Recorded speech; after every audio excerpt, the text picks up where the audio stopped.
Let's go through some hints for these questions here. The first one is we've got a car traveling along at this speed, miles per hour on the highway.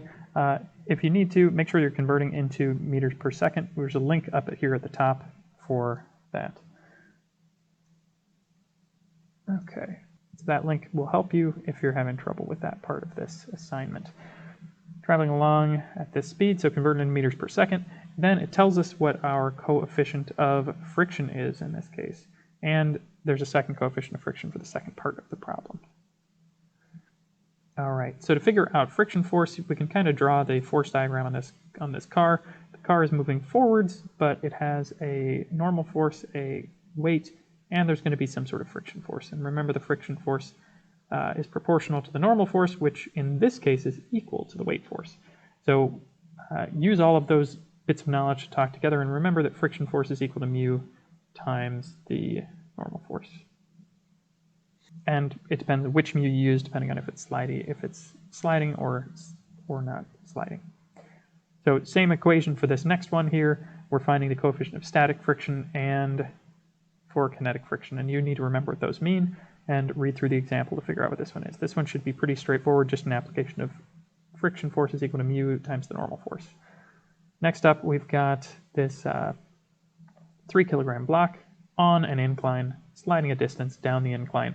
And so you need to go ahead and draw the force diagram for this object.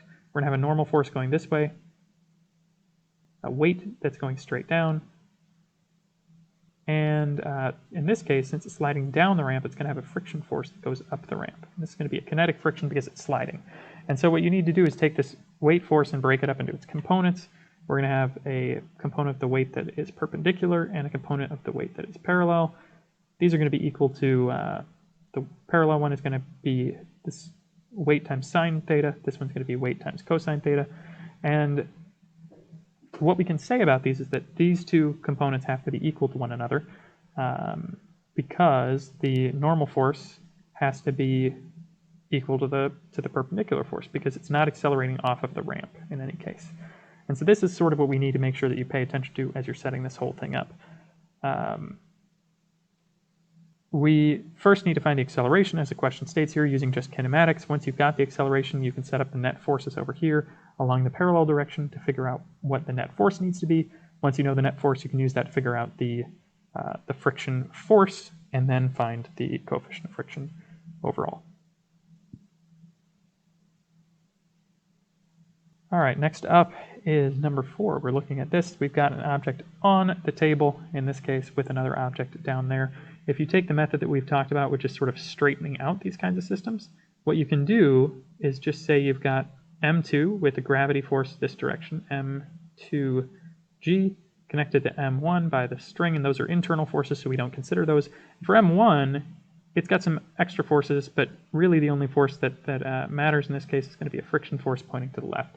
And so it just has its friction force pointing to the left opposing the weight force on the block to the right. The total mass of both of them would be M1 plus M2, and you can figure it out that way.